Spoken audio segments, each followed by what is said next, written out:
इत्तेफाक सिर्फ तुम्हारे साथ नहीं होते सिंह, ऊपर वाले की बड़ी कृपा है मुझ पर। इस दफा एक इत्तेफाक मेरे साथ भी हुआ है। बाय गॉड, मजा आएगा। पंडित जी को लाइए, लाइए जल्दी।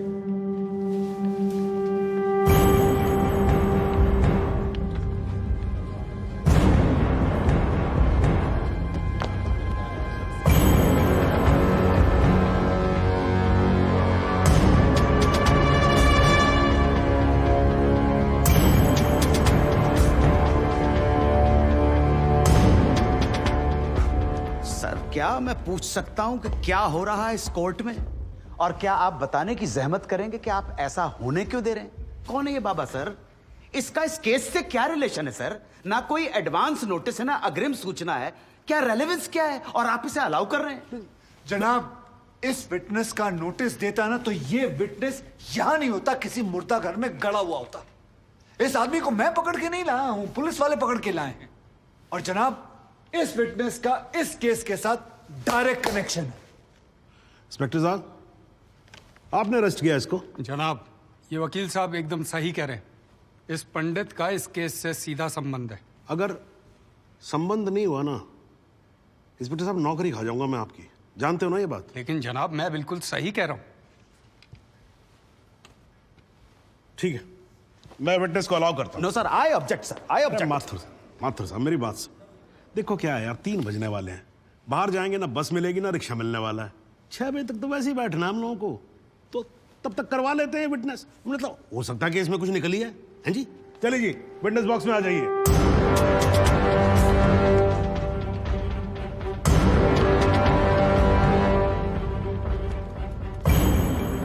नमस्कार पंडित जी, क्या हाल है आपका? घरेलू कपड़े वपड़े टीका शीका लगा के पूरी तैयारी में आए हैं। फहीम भट्ट साहब, खड़े होइए। कोर्ट को बताइए कि इन पंडित जी का नाम क्या है? मोहम्मद इकबाल कादरी। हाँ जी, मोहम्मद इकबाल कादरी। मोहम्मद इकबाल कादरी। इसको कहां से अरेस्ट कर लिया जी आपने? जनाब, मथुरा से 1 साल से वहां छुपा हुआ था, साधु का भेष बनाकर।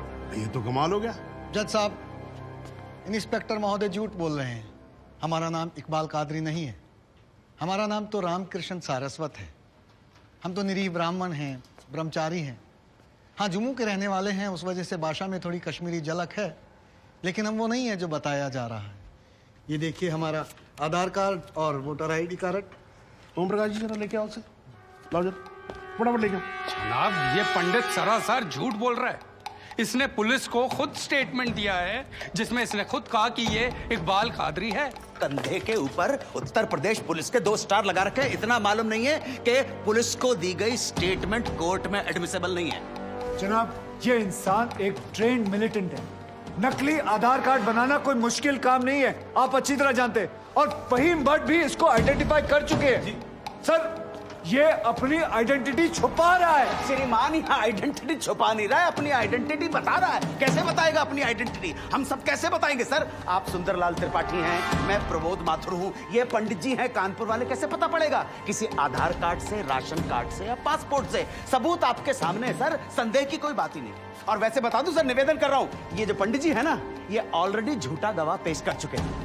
बार एसोसिएशन ने इनका लाइसेंस रद्द कर दिया। चंद घंटों के मेहमान है ये वकीलगिरी से सर, इनकी बात को सीरियसली नहीं लिया जाए। माथुर साहब, चंद घंटे तो है ना, लड़ लूं ना तब तक तो लड़ सकता हूं ना। जॉली साहब, ये देखो यार, कोर्ट में लड़ने वड़ने की बात मत करो आप। नहीं, माथुर साहब एकदम ठीक बोल रहे हैं। मुझे लगता है पुलिस से कोई गलती हो गई है। बाबा जी सॉरी, आप जा सकते हो। एक मिनट जॉली जी, आप वहीं रुके। एक मिनट सर, मैं आपसे हाथ जोड़ के विनती करता हूँ, मैं इससे कुछ सवालात करना चाहता हूँ। मैं बड़ी मुश्किल से इसको लेके आया हूँ। मैं एक मौका मुझे दे दीजिए। आपने क्या कहा था? अभी ऑटो बस कुछ नहीं मिलने वाला, एक मौका। 1 मिनट, आप चिल्लाना बंद करोगे जरा? 2 मिनट चुप रहोगे आप? गलती हो, 2 मिनट चुप रहो।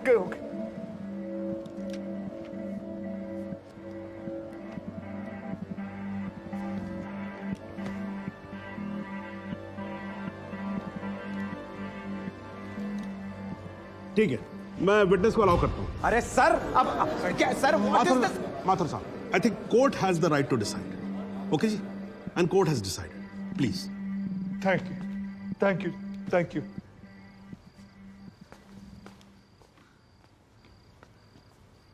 तो आप निरी ब्राह्मण ब्रह्मचारी, तो फिर धर्म का बड़ा ज्ञान होगा आपको। अवश्य है। मैं भी कान्यकुब्ज ब्राह्मण हूं, वो भी जनेऊधारी। तो चलिए दो ब्राह्मणों के बीच में शास्त्रार्थ हो जाए। पूछिए, क्या पूछना है? चलिए गायत्री मंत्र सुनाइए।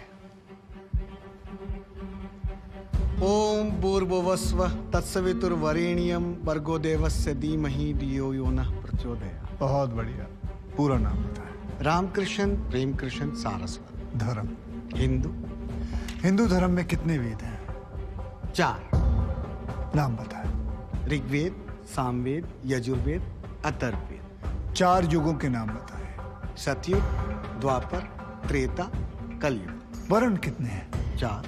ब्राह्मण, क्षत्रिय, वैश्य, शूद्र। आपका वर्ण क्या है? ब्राह्मण। कौन से ब्राह्मण? गौर ब्राह्मण। कौन से गौर? सांदे गौर। गोत्र? शांडिलिया। प्रवार? वशिष्ठ। वेद? यजुर्वेद। उपवेद? बेतरियाणी। मुख? श्रीमुख। कुल देवता? सप्तसुरी। चरण? वाम। बिस्वा? या अल्लाह, इससे आगे भी होता है। क्या कहा आपने? बिस्वा नहीं पता, आपने- नहीं पता, बिस्वा नहीं पता। बिस्वा से पहले क्या कहा? बिस्वा से पहले क्या कहा इकबाल कादरी? लानत है तेरे पे इकबाल कादरी, लानत है। अब तो अल्लाह का नाम भी आ गया जुबान पे। अब तो सच बोल। देख तू कुछ भी कर ले, तू बचेगा नहीं। कब तक जिएगा झूठ की जिंदगी? अस्तगफिरुल्लाह। 91 पोज क़यामत की 2 कुछ बुद्धि खुदाइश। मी आईने माझा सिद्ध किया खुदाचे उच्चारण कुछ गुनाहगार सोई कर फैसलन पोज क्या छो पोज केचू ना परवायती करना मिला इंसाफ खुदा करे इंसाफ पन्नीस दरबार बस इंशाल्लाह। इकबाल कादरी, अगर मैं चाहता था तुम्हारा मेडिकल टेस्ट करवा के ये पता कर सकता तुम कितने बड़े पंडित हो, मगर मुझे तुम्हारी जुबान से सुनना था। कोर्ट को बताओ तुम्हारा असली नाम क्या है, बताओ।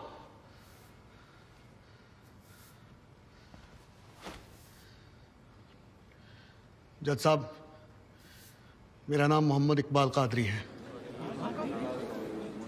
मुझे सिंह साहब ने अरेस्ट किया था। मैं उनकी कस्टडी में था, लेकिन उन्होंने मुझे कोर्ट में पेश नहीं किया।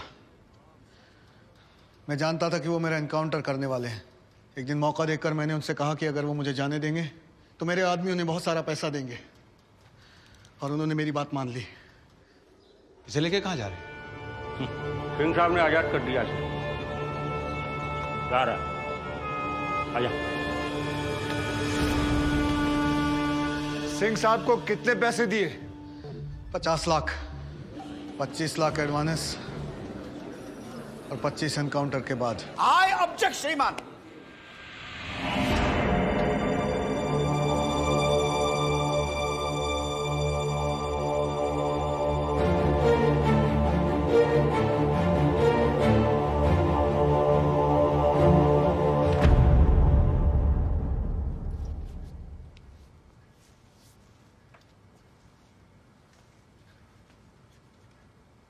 मुझे और कुछ नहीं कहना जनाब, मगर माथुर साहब की एक बात का जवाब जरूर देना चाहूंगा कि हमें सूर्यवीर सिंह चाहिए या फिर इकबाल कादरी। जनाब, हमें दोनों ही नहीं चाहिए। हमें ऐसे कादरी नहीं चाहिए जो बेगुनाह लोगों को मारना जिहाद समझते हैं, लेकिन हमें ऐसे सूर्यवीर सिंह भी नहीं चाहिए जो पैसों के लिए एक मिलिटेंट को छोड़ देते हैं और किसी बेकसूर की जान ले लेते हैं। मैं हिम्मती बहादुर पुलिस वालों को सलाम ठोकता हूं, झुककर सजदा करता हूं, लेकिन जिसके हाथ किसी बेकसूर के खून से रंगे हों, उसे मैं वही कहूंगा जो वो है, कातिल। और ऐसे राक्षसों से बच के रहिएगा माथुर साहब। किसी ने 25-30 लाख ज्यादा दे दिए तो क्या पता अगला इत्तेफाक आपके साथ हो जाए।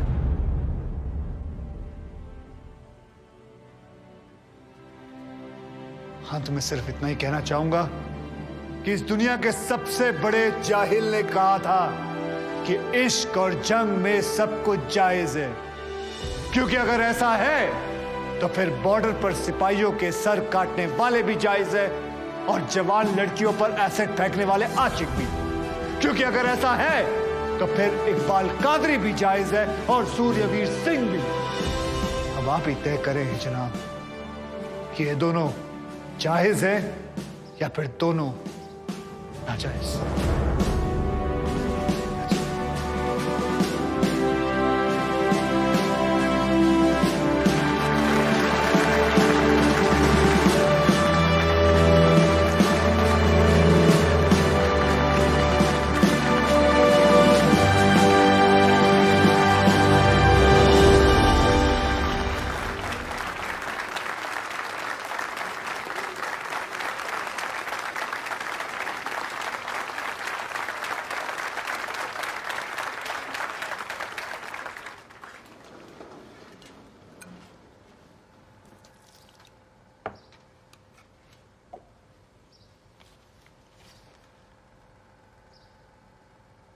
सालों में एक बार कभी कोई ऐसा केस आता है जब इस कुर्सी पे बैठने का अफसोस नहीं होता है।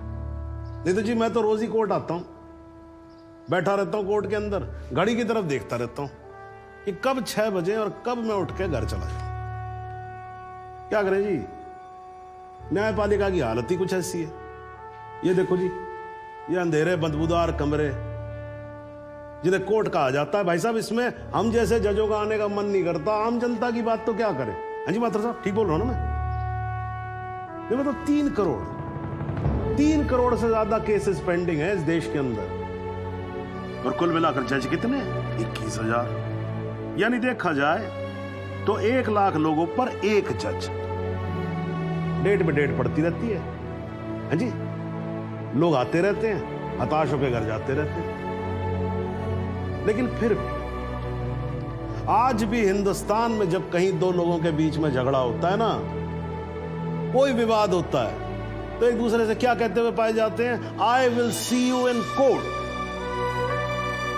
क्यों करते हैं भाई लोग ऐसा?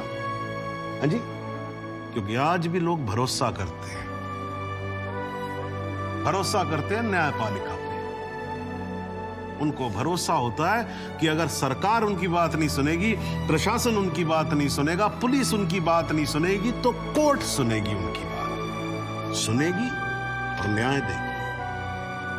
भाई साहब, इस कुर्सी पे बैठा मेरे जैसा हर आदमी, उसका यह कर्तव्य बनता है कि वो इस भरोसे को ना टूटने दे।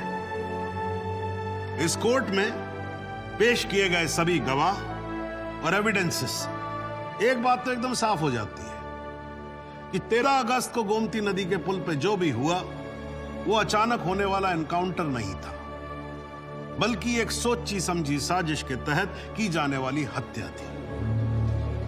इसलिए ये कोर्ट इंस्पेक्टर सूर्यवीर सिंह और उनके सभी साथियों को आईपीसी सेक्शन 302, 201, 182 और 340 के तहत हत्या, एविडेंस मिटाने, कोर्ट को गुमराह करने और झूठे सबूत पेश करने का दोषी मानते हुए लाइफ इम्प्रिजनमेंट की सजा सुनाती है। और यह कोर्ट शहीद कांस्टेबल बलदेव सिंह भदौरिया के पुत्र राम कुमार भदौरिया को तुरंत रिहा करने का आदेश भी देती है। The court is adjourned।